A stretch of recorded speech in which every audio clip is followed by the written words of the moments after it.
শুভ সকাল সুপ্রিয় শিক্ষার্থীবৃন্দ, হোপ পলিটেকনিক ইনস্টিটিউট কর্তৃক আয়োজিত অনলাইন ক্লাসে তোমাদের সকলকে জানাই আন্তরিক শুভেচ্ছা এবং অভিনন্দন।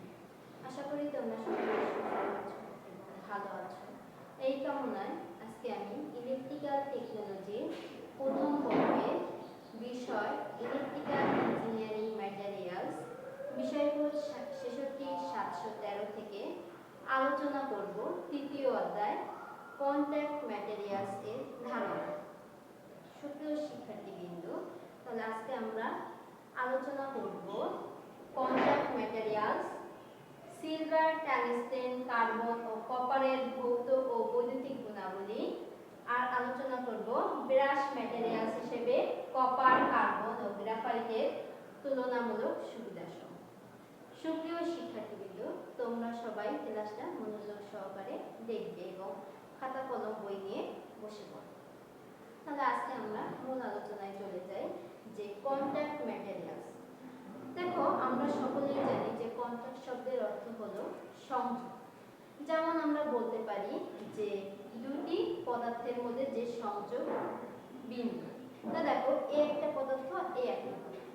তাহলে কি এইটা যখন আমি সংযোগ করব তখন কি এইখানে যে সংযোগ স্তর বা সংযোগ এটা কিন্তু কন্ট্যাক্ট ম্যাটেরিয়ালস।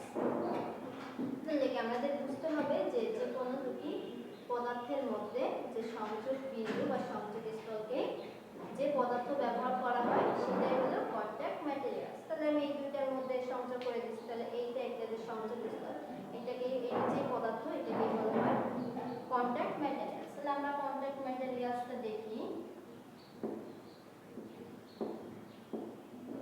কন্ট্যাক্ট ম্যাটেরিয়ালস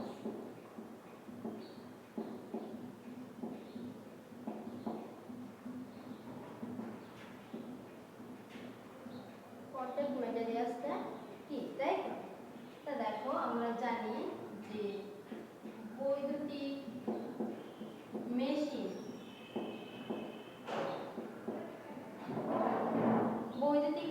বা ইনস্ট্রুমেন্টের স্থির অথবা চলমান সংযোগ বিন্দুতে অথবা বহির্ভাগ সংযোগ স্থলে যে সকল পদার্থ ব্যবহার করা হয় তাদেরকে কন্ট্যাক্ট ম্যাটেরিয়ালস বলা হয়। বৈদ্যুতিক মেশিন বা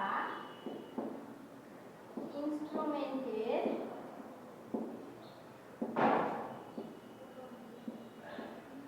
স্থির অথবা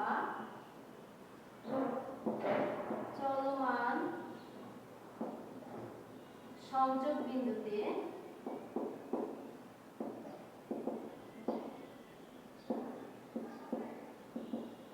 বা বহির্ভাগ সংযোগ স্থলে যে সকল পদার্থ ব্যবহার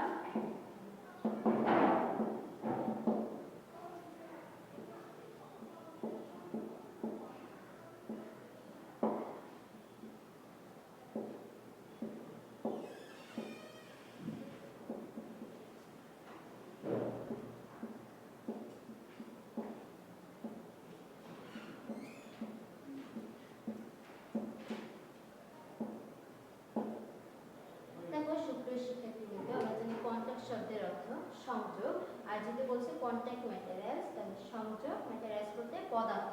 তাহলে কন্ট্যাক্ট ম্যাটেরিয়ালস বলতে আমরা জানি বৈদ্যুতিক মেশিন বা ইনস্ট্রুমেন্টের স্থির, তার মানে যে মেশিন বা ইনস্ট্রুমেন্টটা স্থির অথবা চলমান বা ঘূর্ণ সংযোগ বিন্দুতে বা বহির্ভাগ সংযোগ স্থলে যে সকল পদার্থ ব্যবহার করা হয় তাদেরকে কন্ট্যাক্ট ম্যাটেরিয়ালস বলে। তাই তো আমরা বুঝতে পারছি যে কন্ট্যাক্ট ম্যাটেরিয়ালসটা কি, যে বৈদ্যুতিক মেশিন বা ইনস্ট্রুমেন্টের স্থির অথবা চলমান সংযোগ বিন্দুতে অথবা বহির্ভাগ সংযোগ স্থলে যে সকল পদার্থ ব্যবহার করা হয় তাদেরকে আমরা জানি বলি কন্ট্যাক্ট ম্যাটেরিয়ালস। যেহেতু আমরা কন্ট্যাক্ট ম্যাটেরিয়ালস জেনে গেছি, সেটা আমাদের জানতে হবে যে ভালো কন্ট্যাক্ট ম্যাটেরিয়ালসের কতগুলো গুণাবলী থাকা প্রয়োজন। তাহলে আমরা যদি দেখি যে কতগুলি গুণাবলী থাকা প্রয়োজন, তাহলে আমরা দেখি যে ভালো কন্ট্যাক্ট ম্যাটেরিয়ালসের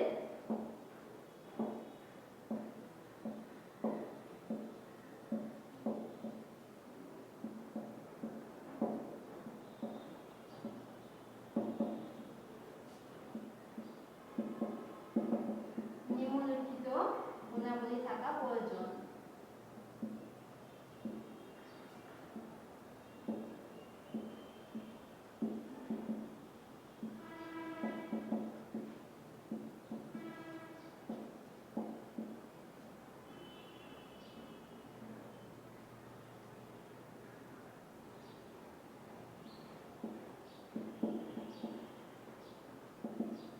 যথা আমরা জানি উচ্চ বৈদ্যুতিক পরিবাহিতা,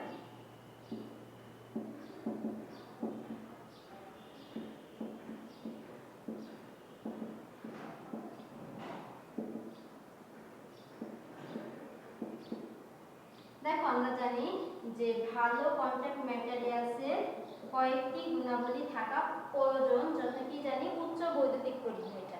যেমন আমরা সবাই বৈদ্যুতিক আয়রন জানি। বৈদ্যুতিক আয়রন আমরা জানি কি যখন উচ্চ বৈদ্যুতিক পরিবহন হয় তখন কিন্তু ওর যে একটা কন্টাক্ট পয়েন্ট থাকে সেটা কিন্তু কি ওটা আমরা দেখতে পারি। যখন ওইটা লো পর্যায়ে চলে আসে তখন কিন্তু ওই কন্টাক্ট পয়েন্টটা ছেড়ে যায়। তাহলে কি আয়রন হিসেবেই আমরা বুঝতে পারি যে কোথায় আমরা সংযোগ স্থলটা করব, যে আমাদের একটা তাপীয় পরিবহন ক্ষমতা, সেটাকে কিন্তু আমরা বলবো কি উচ্চ বৈদ্যুতিক পরিবাহিতা। তার মানে কি বৈদ্যুতিক পরিবহন ক্ষমতা থাকতে হবে। এখন আমরা জানি যে উচ্চ তাপীয় পরিবাহিতা,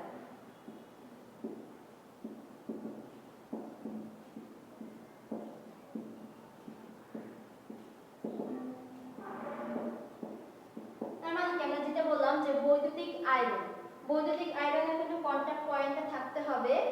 আবার কি যখন আমরা তাপ বেশি হবে তখন কিন্তু ও পয়েন্টটা ছেড়ে যাবে, আর কম হলে ও পয়েন্টটা বাড়বে, তাই তো? আমরা কিন্তু বৈদ্যুতিক আয়রনে সবাই এই জিনিসটাই লক্ষ্য করি যে এখন যেহেতু স্বয়ংক্রিয়, তাহলে কি তাপ বাড়ার সাথে সাথে কিন্তু ও কন্টাক্ট পয়েন্টটা ছেড়ে যায়, আবার যখন তাপ কমে যায় তখন কন্টাক্ট পয়েন্টটা আবারও জ্বেলে ওঠে, তাই তো? তাহলে আমরা পেলাম কি উচ্চ বৈদ্যুতিক পরিবাহিতা, উচ্চ তাপীয় পরিবাহিতা, আর আমরা জানি কি যে উচ্চ বৈদ্যুতিক ক্ষয়রোধক।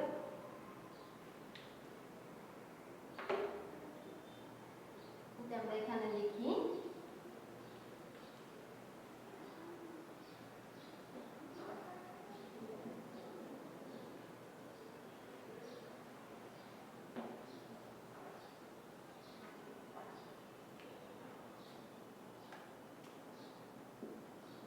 উচ্চ বৈদ্যুতিক ক্ষয়রোধক।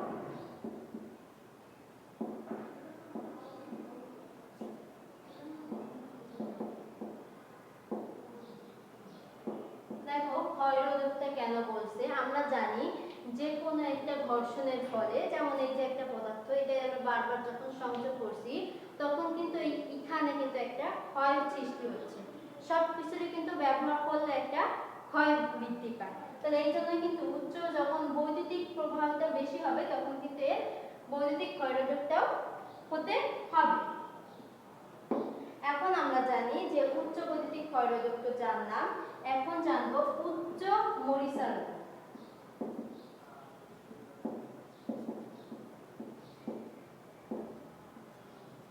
তার মানে দেখো মরিচা রোধক বলছে, আমরা যেটাকে জানি যে এক সময় ব্যবহার করতে করতে এটা কিন্তু একটা মরিচা ধরে যায় বা আমরা নষ্ট হতে থাকে, সেটা কিন্তু উচ্চ মরিচা রোধক হতে হবে। আর একটা জানি কি যে গলনাঙ্ক, তার মানে কি যেটা বৈদ্যুতিক কাজ, তাহলে এক সময় কিন্তু সেইটা আস্তে আস্তে গলে যাবে বা নষ্ট হবে, সেটা হলো কি উচ্চ গলনাঙ্ক।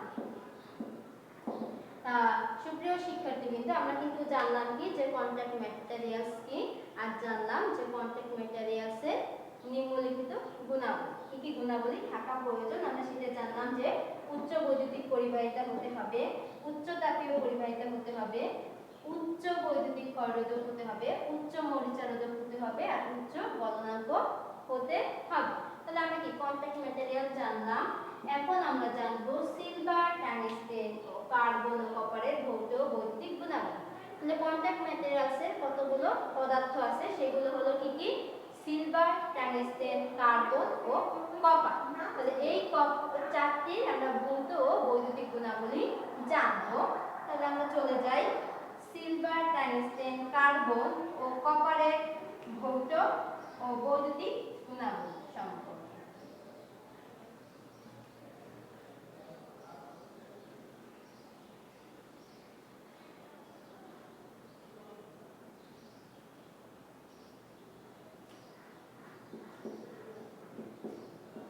এখন আমরা জানবো সিলভার,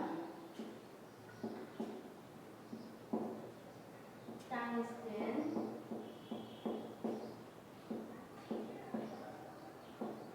কার্বন ও কপারের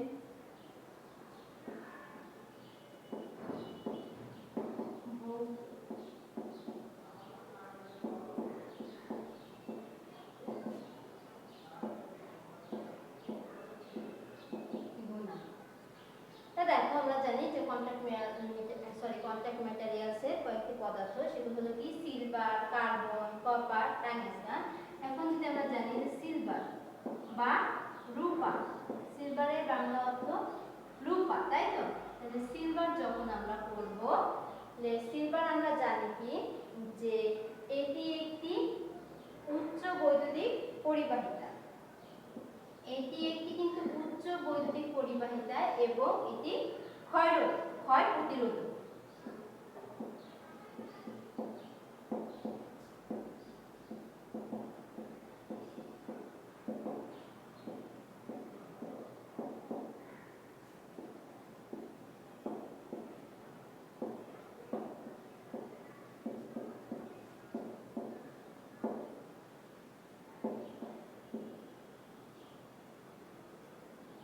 দেখো সিলভার আমরা জানি কি এটি একটি উচ্চ পরিবাহিতা এবং এর ক্ষয় প্রতিরোধক। তা যেখানে ক্ষয় প্রতিরোধক হয় সেখানে কিন্তু আমাদের এই ইনস্ট্রুমেন্টটা ব্যবহার করা হয়। যেমন আমরা বলতে পারি এনার্জি মিটার। এনার্জি মিটারে কিন্তু আমরা এই সিলভারটা ব্যবহার করে থাকি। এনার্জি মিটার যেটা আমরা বাসা বাড়িতে ব্যবহার করি কিলোওয়াট আওয়ার মাপার জন্য, আমাদের কত বিদ্যুৎ ইউনিট আমরা খরচ করলাম সেটা করার জন্য কিন্তু আমাদের এনার্জি মিটার করা হয়। আর সেখানে কিন্তু এটি একটি উচ্চ পরিবাহিত এবং ক্ষয় প্রতিরোধক, যার কারণে এনার্জি মিটারে ব্যবহার করা হয়ে থাকে। তারপরে আমরা বলছি কি যে যেহেতু এর ভৌত ও বৈদ্যুতিক গুণাবলী জানতে হবে, তাহলে এর যে আপেক্ষিক রেজিস্ট্যান্স, সিলভারের যে আপেক্ষিক রেজিস্ট্যান্স সেটার মানটা আমাদের জানতে হবে। আপেক্ষিক রেজিস্ট্যান্সকে কি দ্বারা প্রকাশ করা হয় এটা আমরা আগেই জানি। হ্যাঁ, এটাকে রো দ্বারা প্রকাশ করা হয়। রো আপেক্ষিক রেজিস্ট্যান্স বা রেজিস্টিভিটিকে রো দ্বারা প্রকাশ করা হয়। তাহলে এটা আমরা জানি কি রো সমান সমান 1.46 micro ohm centimetre at 20 degree Celsius. তাহলে কি প্রতি ডিগ্রি সেলসিয়াসে আপেক্ষিক resistance 1.46 micro ohm per centimetre. তাহলে দেখো আমরা জানি যে কি 20 ডিগ্রি সেলসিয়াসে আপেক্ষিক রেজিস্ট্যান্সের মান 1.46 মাইক্রো ওহম পার সেন্টিমিটার। তো দেখো এখন এটা কিন্তু আমাদের নির্দিষ্ট তাপমাত্রায় দেয়া আছে, বলছে কি 20 ডিগ্রি সেলসিয়াস। আর যদি তার বেশি হয় তত কম বেশি হবে। আপেক্ষিক রেজিস্ট্যান্স জানলাম, এখন আমরা জানবো তাপমাত্রা সহ। তাপমাত্রা সহ কি কি দ্বারা প্রকাশ করা হয় এটা কিন্তু আমরা দ্বিতীয় অধ্যায়ে জেনে আসছি। তাপমাত্রা সহকে আলফা দ্বারা প্রকাশ করা হয়, তাই তো? একটি গ্রিক অক্ষর। তাহলে এটা আমরা জানি কি 0.377% বা ডিগ্রি সেলসিয়াস এট 20 ডিগ্রি সেলসিয়াস। তার মানে বলছে কি সিলভারের তাপমাত্রা সহগটা হলো 0.377% অথবা 0.377 ডিগ্রি সেলসিয়াস এট 20 ডিগ্রি সেলসিয়াস। তার মানে কি নির্দিষ্ট তাপমাত্রায় তাপমাত্রা সহগের মানটা হলো আলফা 0.377% অথবা 0.377 ডিগ্রি সেলসিয়াস এট 20 ডিগ্রি সেলসিয়াস। সুপ্রিয় শিক্ষার্থীবৃন্দ, আমরা জানলাম যে সিলভার এর ভৌত ও বৈদ্যুতিক গুণাবলী কি। এটি একটি উচ্চ পরিবাহিতা এবং ক্ষয় প্রতিরোধক, আর এটাকে এনার্জি মিটারে ব্যবহার করা হয়। এর আপেক্ষিক resistance 1.46 মাইক্রোওহম per centimetre at 20 degree Celsius তাপমাত্রা সহ, আলফা 0.377% বা ডিগ্রি সেলসিয়াস এট 20 ডিগ্রি সেলসিয়াস তাপমাত্রা। তাহলে আমরা সিলভার জানলাম, এখন আমরা জানবো টাংস্টেন। আশা করি তোমরা একটু বুঝতে পারছো, সবাই খাতায় তুলে ফেলবা।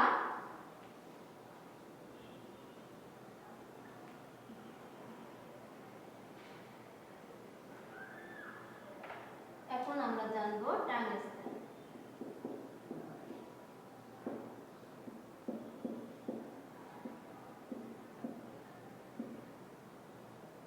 দেখো, টাংস্টেন থেকে এটি একটি অত্যন্ত ঘন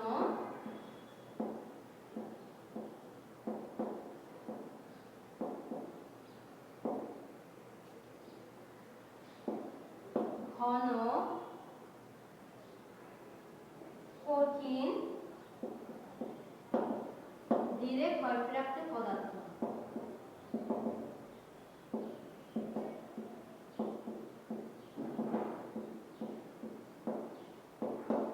দেখো, আমরা জানি টাংস্টেন থেকে এটি একটি অত্যন্ত ঘন কঠিন আর ধীরে ক্ষয়প্রাপ্ত পদার্থ।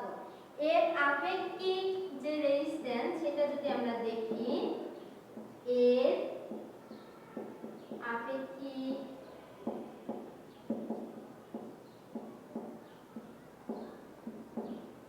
রেজিস্ট্যান্স, তাহলে এই আপেক্ষিক রেজিস্ট্যান্স বলতে আমরা জানি কি রো, তাই না? তাহলে রো বলতে আমরা জানি যে rho 5.5 micro ohm per centimetre at 20 degree Celsius, তাই তো?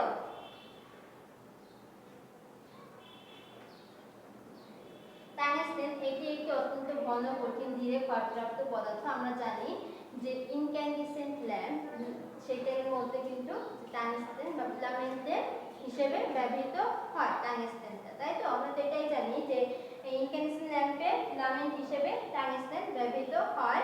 আর আমরা জানি কি যে এখানে বৈদ্যুতিক স্ফুলিঙ্গ বা আর্ক ঘটনা ঘটে থাকে, তার জন্য আমরা কিন্তু টাংস্টেন ব্যবহার করা হয়। তাহলে এর আপেক্ষিক রেজিস্ট্যান্স রো সমান 5.5 micro ohm per centimetre at 20 degree Celsius, আর তাপমাত্রা সহ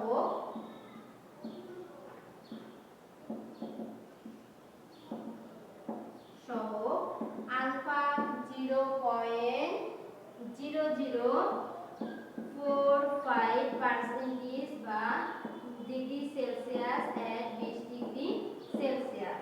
আর দেখো, টাংস্টেনের তাপমাত্রা সহগটা আলফা 0.0045% বা এত ডিগ্রি সেলসিয়াস এট 20 ডিগ্রি সেলসিয়াসে। আর আমরা জানি কি এর গলনাঙ্ক,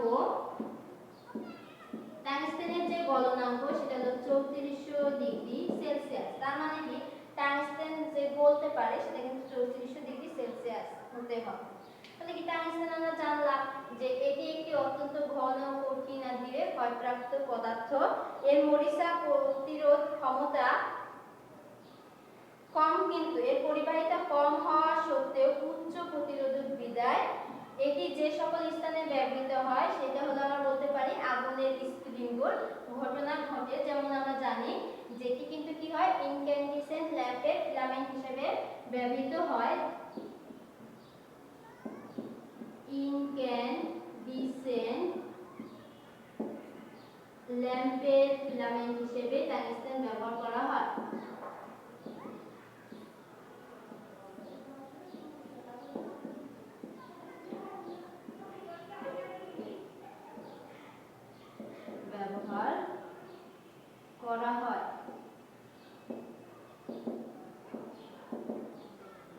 সুপ্রিয় শিক্ষার্থীবৃন্দু, আমরা সিলভারও জানলাম, এখন আমরা টাংস্টেনও জানলাম যে টাংস্টেনের আপেক্ষিক রেজিস্ট্যান্স কত 5.5 মাইক্রোওহম পার সেন্টিমিটার এট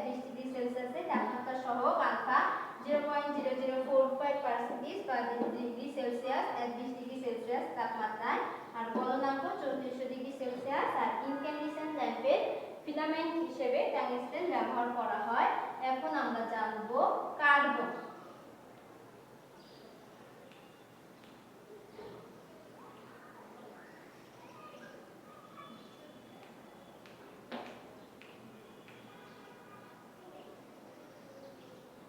এখন আমরা কার্বন জানব।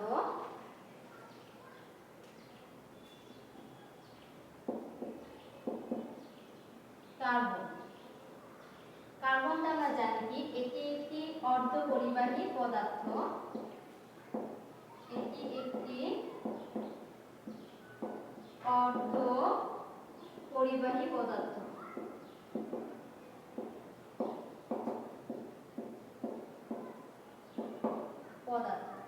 এটি অত্যন্ত উচ্চমানের তাপ ক্ষয়রোধক।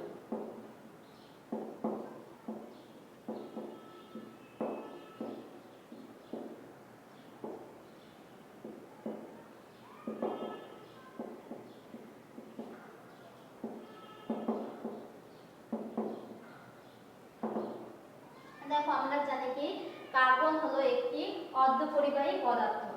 এটি অত্যন্ত উচ্চমানের তাপ ক্ষয়রোধক। তাহলে এর আপেক্ষিক রেজিস্ট্যান্স আমাদের জানতে হবে।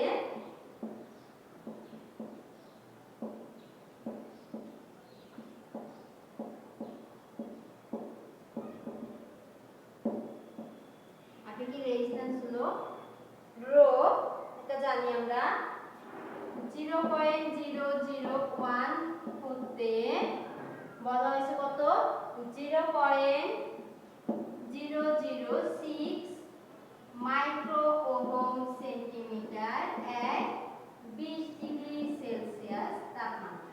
তাহলে কি 20°C তাপমাত্রায় কার্বনের আপেক্ষিক রেজিস্ট্যান্স রো সমান সমান 0.001 হতে 0.006 মাইক্রো ওহম সেন্টিমিটার। এখন আমরা জানি যে তাপমাত্রা সহ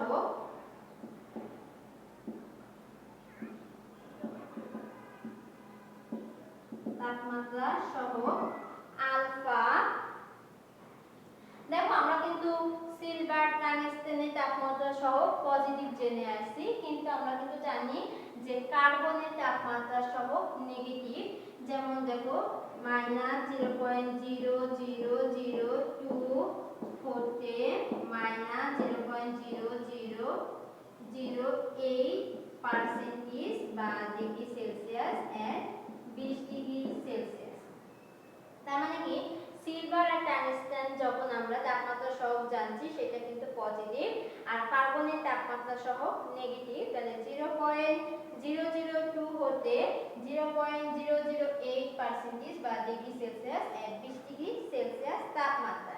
আর আমরা জানি যে কার্বনটা ব্যবহার করা হয় বৈদ্যুতিক মেশিনের কমিউটেটরে বা স্লিপ রিং বিরাজ হিসেবে কার্বন ব্যবহার করা হয়, বা তোমার বলা যায় রেজিস্টর হিসেবে বা আর্ক যে ল্যাম্পের কার্বন হিসেবেও ব্যবহার করা হয়। তাহলে কার্বনের আপেক্ষিক রেজিস্ট্যান্স রো সমান সমান 0.001 হতে 0.006 মাইক্রো ওহম পার সেন্টিমিটারে, আর তাপমাত্রা সহ আলফা 0.002 হতে, সরি এখানে কিন্তু তাপমাত্রা সহ নেগেটিভ, অবশ্যই মনে রাখতে হবে তাপমাত্রা সহ নেগেটিভ 0.002 হতে -0.0008% বা ডিগ্রি সেলসিয়াস তাপমাত্রা। আর এটা কি করা হয়, কার্বন ডাই যে বৈদ্যুতিক মেশিনের কমিউটেটরে এবং স্লিপ রিং বিরাজ হিসেবে কার্বন ব্যবহার করা হয়। তাহলে আমরা সিলভার টংস্টেন কার্বনের ভৌত বৈদ্যুতিক গুণাবলী জানলাম। এখন আমরা জানবো যে কপারের ভৌত ও বৈদ্যুতিক গুণাবলী। তাহলে এটা আমরা মুছে দিচ্ছি, তোমরা সবাই অবশ্যই প্র্যাকটিস করবা।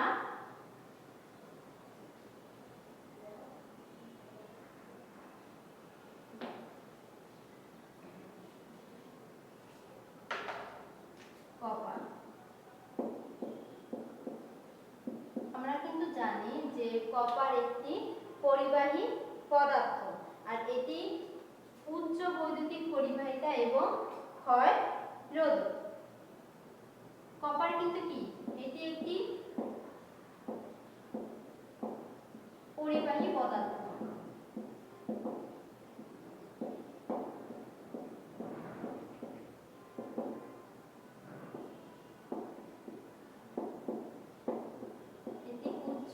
পরিবাহিতা এবং ক্ষয়রোধ।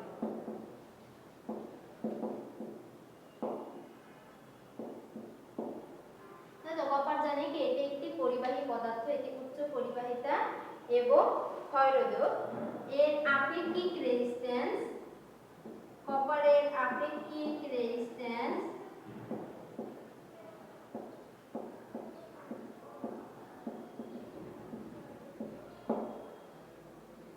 রো সমান সমান 1.79 micro ohm per centimetre at 20 degree Celsius. তার মানে কি 20 ডিগ্রি সেলসিয়াস তাপমাত্রায় কপারের আপেক্ষিক রেজিস্ট্যান্স 1.79 মাইক্রো ওহম সেন্টিমিটার। এখন আমরা জানবো তাপমাত্রা সহ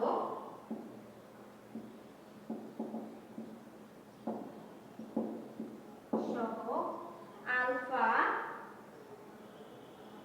0.0039% বা ডিগ্রি সেলসিয়াস এট 20 ডিগ্রি সেলসিয়াস। তার মানে কি 20 ডিগ্রি সেলসিয়াসের তাপমাত্রা কপারের তাপমাত্রা সহ 0.0039% বা ডিগ্রি সেলসিয়াস এট 20 ডিগ্রি সেলসিয়াস তাপমাত্রা।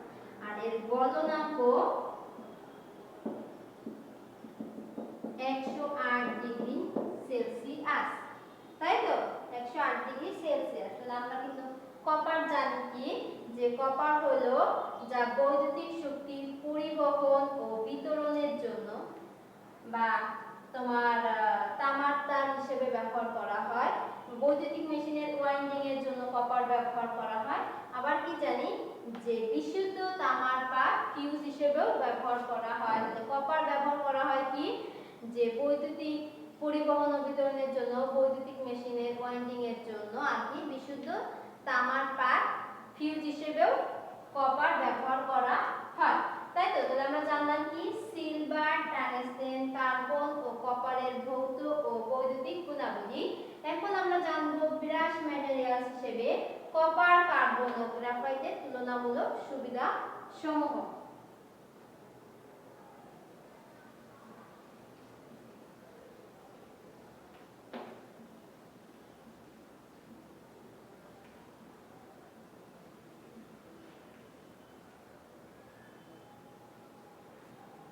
আমরা এখন জানবো ব্রাশ মেটারিয়াল হিসেবে কপার ব্রাশ, কার্বন ব্রাশ ও গ্রাফাইট ব্রাশের তুলনামূলক সুবিধা। কপার ব্রাশ, কার্বন ব্রাশ ও গ্রাফাইট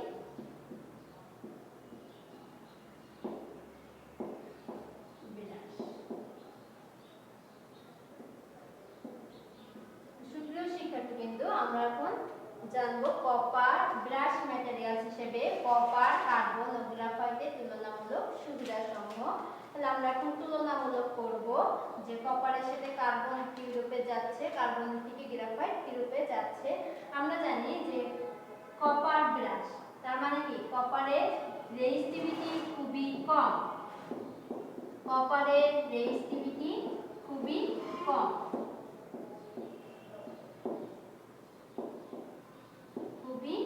কম। তার মানে কি জানি যে কপারের রেজিস্টিভিটিটা কম, কিন্তু কার্বনের রেজিস্টিভিটি কিন্তু মাঝামাঝি, কার্বনের রেজিস্টিভিটি মাঝামাঝি,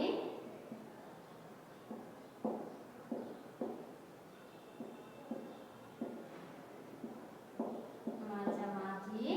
আর গ্রাফাইটের রেজিস্টিভিটিও কিন্তু মাঝামাঝি, গ্রাফাইটের রেজিস্টিভিটিও মাঝামাঝি।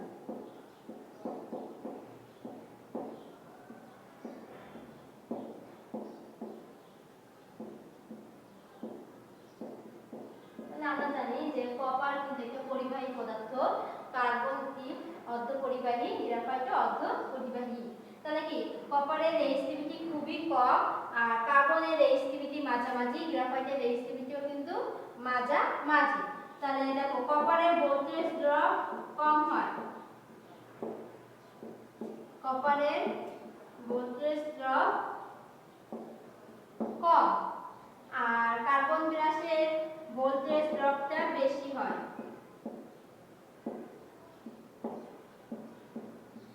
ভোল্টেজ ড্রপ বেশি, তুলনামূলক গ্রাফাইটে কিন্তু ভোল্টেজ ড্রপ বেশি।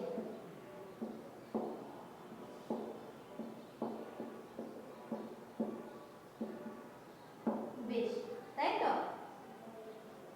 তাহলে এখন আমরা জানি যে কপারের তাপমাত্রা সহ পজিটিভ, কপারের তাপমাত্রা সহ পজিটিভ,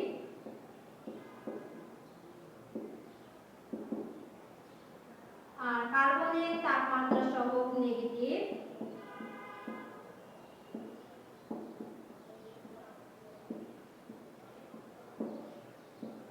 যা আমরা আগেই জেনে আসছি যে তাপমাত্রা সহ কেন নেগেটিভ হয়েছে। আর গ্রাফাইটের তাপমাত্রা সহ নেগেটিভ।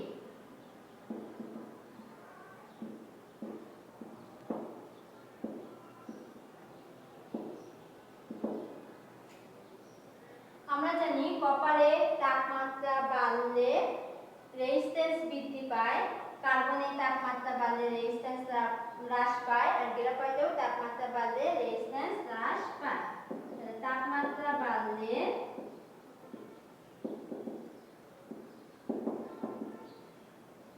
রোধ বা রেজিস্ট্যান্স বৃদ্ধি পায়,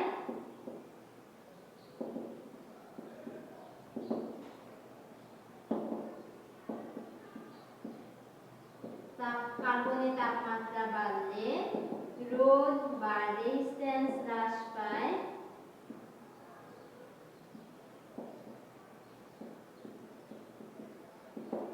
আর গ্রাফাইটেও তাপমাত্রা বাড়লে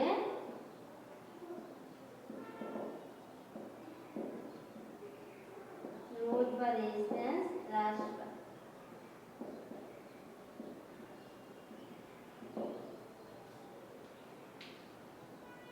সুপ্রিয় শিক্ষার্থীবৃন্দ, আমরা জানলাম যে কপারের তাপমাত্রা বাড়লে রেজিস্ট্যান্স বৃদ্ধি পায়, কার্বনের তাপমাত্রা বাড়লে রেজিস্ট্যান্স হ্রাস পায়, গ্রাফাইটের তাপমাত্রা বাড়লে রেজিস্ট্যান্স হ্রাস পায়।